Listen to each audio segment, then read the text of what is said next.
Donc vous ne voyez pas pour l'instant, voilà. Donc c'est ce que je viens de dire, hein, pardon. Ici donc, c'est pas un second bilan comptable. Le but du bilan fonctionnel est donc d'avoir la possibilité de réaliser une analyse financière de l'entreprise.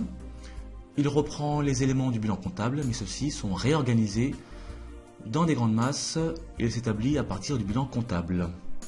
Donc on va bien sûr voir maintenant les grandes masses.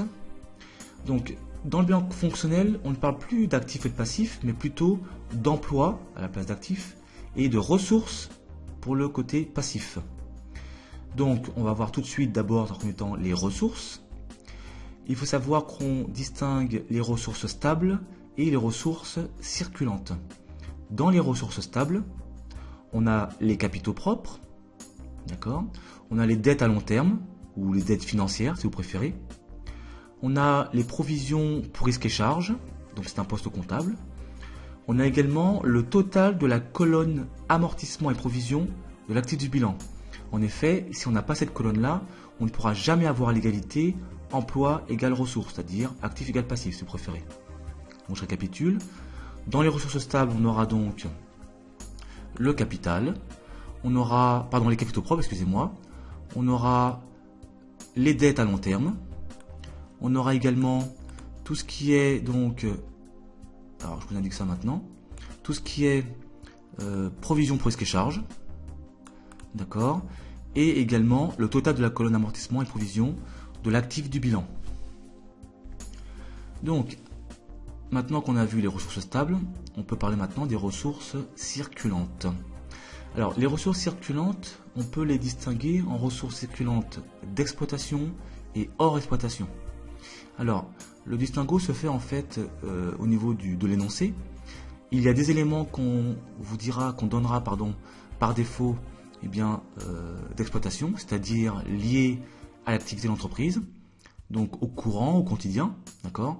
Et ce qu'on va appeler hors exploitation, c'est tout ce qui va être autre ou diverses. Par exemple, on peut très bien avoir d'un côté les dettes fournisseurs, ça ce sont des ressources circulantes d'exploitation. Pourquoi? Parce que ce sont des dettes liées à l'activité, puisque aux fournisseurs, donc aux achats de marchandises, ce que l'entreprise réalise au quotidien, au jour le jour. Par contre, les dettes dites diverses, elles, c'est un peu vague entre guillemets, donc là ça va concerner le hors exploitation, ou alors autre dette. Donc voilà comment on fait le distinguo entre l'exploitation et le hors exploitation.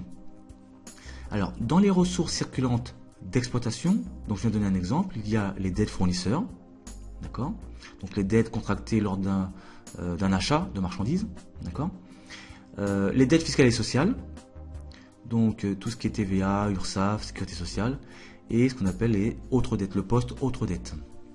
Donc ça c'est tout ce qui est ressources circulantes d'exploitation. Et tout ce qui est hors exploitation, faut suivre l'énoncé, donc selon l'énoncé. Donc c'est ce que je vous indique maintenant, ici. Donc voilà ce que je viens de dire à l'instant. Hop, voilà. Et j'ai oublié de vous dire également que la somme ressources circulantes d'exploitation et ressources circulantes hors exploitation donne ce qu'on appelle tout simplement les ressources circulantes. Ce que je l'ai indiqué ici un peu plus bas, à ce niveau-là. Donc la somme des deux, donc, forme les ressources circulantes. Donc après avoir vu les ressources circulantes et les ressources stables, alors plutôt les ressources stables puis les ressources circulantes, il y a une troisième grande partie, donc une troisième grande masse, donc au niveau des ressources, c'est la trésorerie. Alors la trésorerie de ce côté-là, donc côté ressources, trésorerie passive donc, c'est un terme assez barbare, hein, qui est donc les concours bancaires et soldes de créditeurs de banque. Ce n'est ni plus ni moins que des découvertes bancaires. Alors, il faut savoir que cet élément-là, donc trésorerie passif, à la base dans un bilan comptable, figure très souvent inclus dans les dettes financières ou les dettes à long terme. Donc faire très attention lorsqu'on vous demande donc de faire un bilan fonctionnel à partir du bilan comptable, de bien regarder les renvois. Alors les renvois, qu'est-ce que c'est? Ce sont des numéros ou des lettres que vous avez donc à côté d'un libellé, d'un poste, au niveau du bilan comptable, qui donc renvoient au pied du bilan, donc en bas du bilan, à des explications détaillées. Et très souvent, dans les dettes financières ou dans les emprunts, on a ces fameux concours bancaires et soldes créditeurs de banque. Voilà. Donc je vous indique ça à ce niveau-là. trésorerie passif donc. Alors la trésorerie du passif du bilan. Voilà pourquoi on parle de trésorerie passif, non pas de trésorerie passive. Voilà. Et donc là je vous dis donc de faire attention, effectivement, puisque dans le bilan comptable, cet élément-là est inclus dans la partie dette financière. Passons maintenant donc côté gauche, c'est-à-dire aux emplois. Donc on va mettre voilà. Donc les emplois, on a dans un premier temps les. Alors je vais déjà indiquer ici les emplois. Voilà. Comme ça. Donc on a dans un premier temps ce qu'on appelle les emplois stables, même principe que donc les ressources. On a donc d'abord les emplois stables. Alors qu'est-ce que c'est? En fait c'est l'ensemble des immobilisations en valeur brute. Donc faites très attention de prendre les éléments, donc les chiffres de la première colonne, c'est-à-dire montant brut, et pas autre chose. Sinon tout est faux, ce ne sera pas équilibré. Donc les emplois stables, immobilisation en valeur brute. C'est tout ce qu'il y a à dire sur les emplois stables. Comme dans les ressources, on a maintenant les emplois circulants et plus précisément les emplois circulants d'exploitation. Là pareil, on va distinguer par exemple le stock de marchandises du stock divers, par exemple, la créance client de la créance diverse, d'accord. Les titres, valeur mobilière de placement, eh bien c'est selon l'énoncé. Une fois on pourra considérer que c'est de l'exploitation, une autre fois, dans un autre cas, on va considérer que c'est du hors exploitation. Et toujours pareil, l'ensemble emploi circulant d'exploitation plus emploi circulant hors exploitation donne les emplois circulants. Donc là, c'est ce que j'indique ici. Voilà. Hop. Comme ceci. Voilà. Et comme de l'autre côté également, comme dans les ressources, on a également une trésorerie. Trésorerie actif, qui correspond donc au poste disponibilité au niveau du poste de la comptabilité. Donc à l'intérieur on a toujours banque, caisse, CCP. Je vous rappelle qu'on reprend les éléments du bilan comptable. Hein.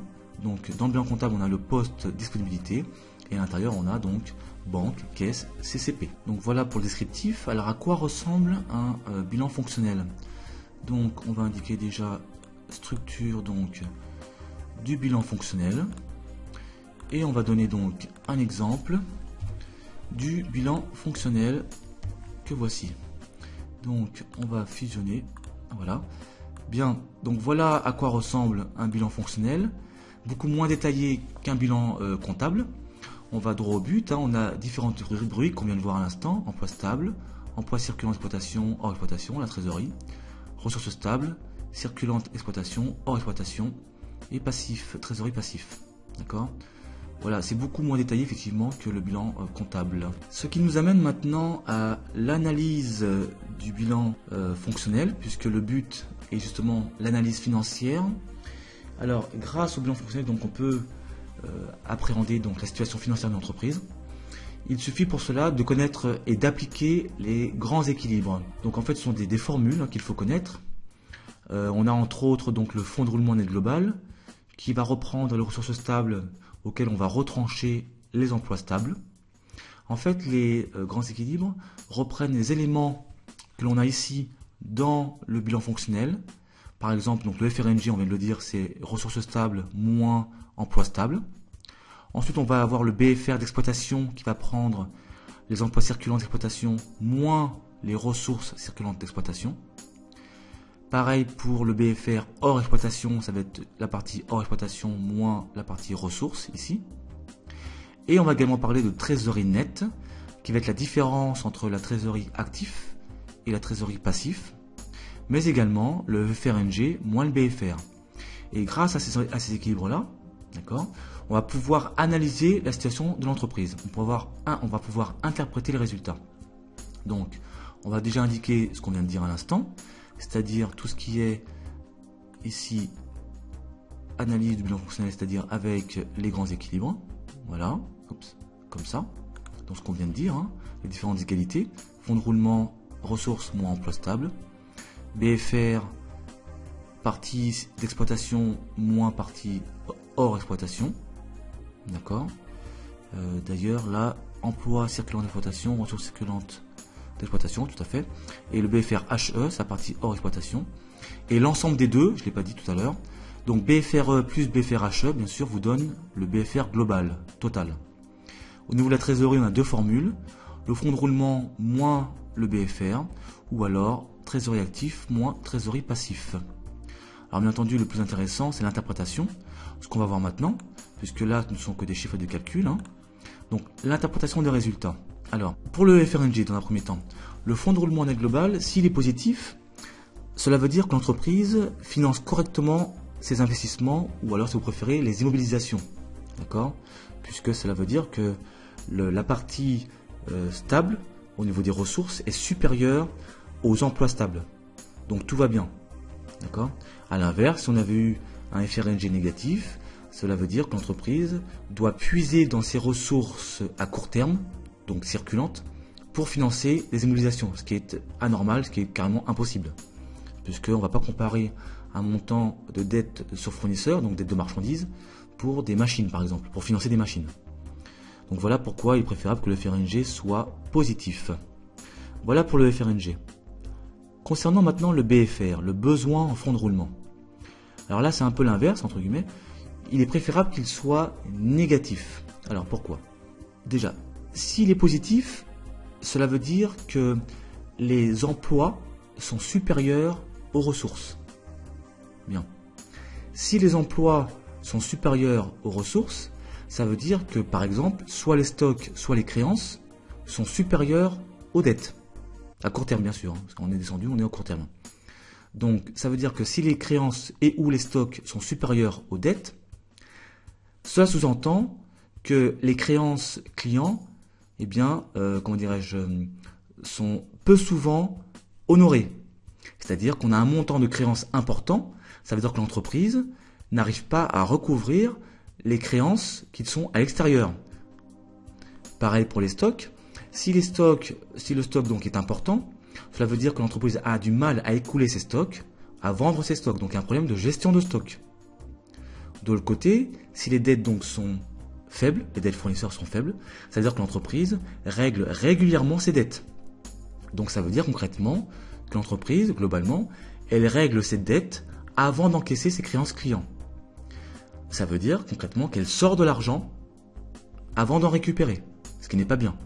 Voilà pourquoi on peut dire que si le BFR est positif, eh bien l'entreprise n'a pas correctement su négocier les délais d'encaissement avec les clients et les délais de décaissement avec les fournisseurs. Concrètement, elle doit négocier des délais courts avec ses clients et des délais importants, donc beaucoup plus longs, avec ses fournisseurs pour qu'elle puisse rembourser le plus tard possible et à l'inverse, encaisser les créances le plus tôt possible. Au niveau de l'interprétation maintenant de la trésorerie, ce n'est ni plus ni moins que la conséquence de ce qu'on vient de dire. Donc si la trésorerie est positive, ça veut dire que le FRNG est supérieur au BFR. Et à l'inverse, si elle est négative, eh bien le BFR est supérieur au fonds de roulement net global. Donc on va indiquer ça maintenant tout de suite. Hop, voilà. Donc, et c'est ça le plus important qu'on vous demandera très souvent si le thème donc sur l'analyse du bilan tombe.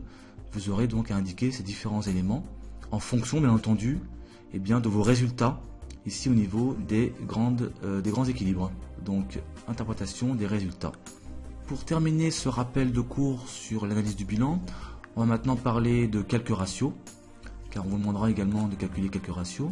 Alors, pas tous, mais les principaux. Alors, les principaux sont les suivants. On a d'abord la durée moyenne du crédit client.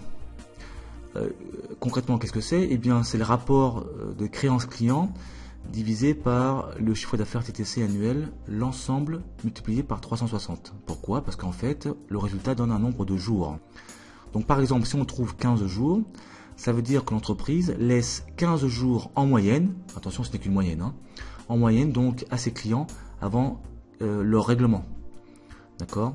Donc si on trouve 15 jours, je répète, ça veut dire que l'entreprise patiente ou laisse aux clients 15 jours en moyenne avant de régler leurs dettes. A l'inverse, on a également la durée moyenne du crédit fournisseur, d'accord, qui met le rapport donc dette fournisseur achat TTC annuel, l'ensemble multiplié par 360, là aussi c'est un nombre de jours. Si on trouve 45 jours par exemple, Ça veut dire que l'entreprise met en moyenne 45 jours avant de régler ses dettes envers ses fournisseurs.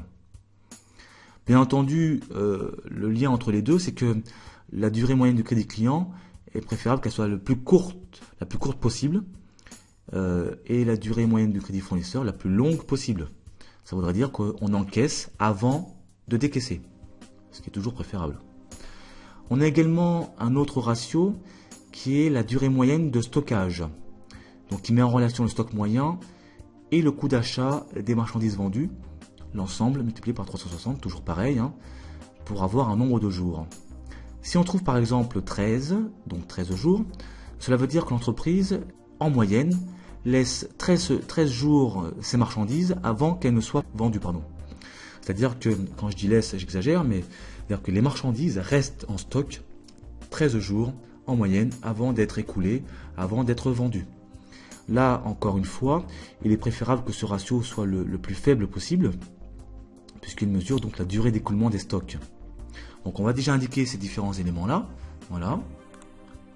Donc les ratios du bilan fonctionnel, avec donc ce qu'on vient de dire ici, avec le stock moyen, les différentes formules. D'accord. Le stock moyen, donc j'ai mis ici également le détail, c'est le stock initial, donc le stock en début de période, généralement au début janvier, plus le stock final, c'est-à-dire généralement fin décembre. Toujours là, je me calque toujours sur l'année civile pour l'exercice comptable, mais je rappelle que ce n'est pas obligatoire. On peut très bien avoir une entreprise qui fait ses comptes fin février, par exemple. Donc ça ira du 1er mars à fin février, par exemple. Voilà donc pour les principaux ratios. Et il en existe d'autres qu'on va voir tout de suite. On va au moins en voir deux. Il y a le ratio de financement, par exemple, qui permet donc de calculer la couverture des emplois stables par rapport donc aux ressources stables. Si on trouve par exemple 0,89, parce qu'on trouvera toujours un montant légèrement supérieur à 1 ou inférieur à 1 ou supérieur à 1. Donc si ce ratio est de 0,89, donc on va dire inférieur à 1, ça veut dire que les emplois stables sont supérieurs aux ressources stables. Cela veut dire que l'entreprise dispose de peu de ressources, donc de peu de ressources pour ses emplois stables, donc c'est-à-dire les immobilisations, d'accord, les investissements. A l'inverse, si le ratio est supérieur à 1, cela signifie que les ressources stables sont suffisantes pour financer ses emplois stables. Donc elle a les moyens de financer ses investissements. Donc concrètement, il est préférable d'avoir un ratio supérieur à 1. Autre ratio significatif, c'est le ratio d'endettement, qui met en relation donc les capitaux empruntés sur le total des capitaux propres. Donc là, pareil, si le ratio, alors la base, quand je dis pareil, c'est par rapport à la base, c'est-à-dire 1, si le ratio est supérieur à 1, eh bien cela signifie que l'entreprise est surendettée, puisqu'on va avoir concrètement un montant de capitaux empruntés nettement supérieur donc aux capitaux propres. Donc on aura mathématiquement un chiffre de l'ordre de 1, quelque chose ou plus. D'accord ? A l'inverse, si au numérateur on a un montant inférieur, donc c'est-à-dire que si les montants empruntés, les capitaux empruntés sont inférieurs donc aux capitaux propres, on aura donc un ratio inférieur à 1 et donc on pourra dire que l'entreprise est peu endettée. Donc vous voyez bien que tous ces éléments, tous ces ratios et tous ces calculs qu'on vient de faire à l'instant, eh bien, permettent justement de donner une idée financière sur l'entreprise, au niveau de l'entreprise. Donc j'indique les différents ratios dont on vient de parler à l'instant. Voilà. Donc voilà les autres ratios significatifs, entre guillemets. Le ratio de financement, ici, et le ratio d'endettement. Alors bien entendu, là on a vu 2, 3, 4 et 5 ratios. Il en existe d'autres, mais ce sont les principaux qu'il faudra indiquer sur votre copie.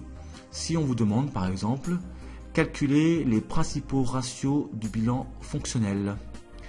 Voilà, ainsi se termine cette vidéo sur ce rappel de cours de l'analyse du bilan. Et je vous dis à très bientôt.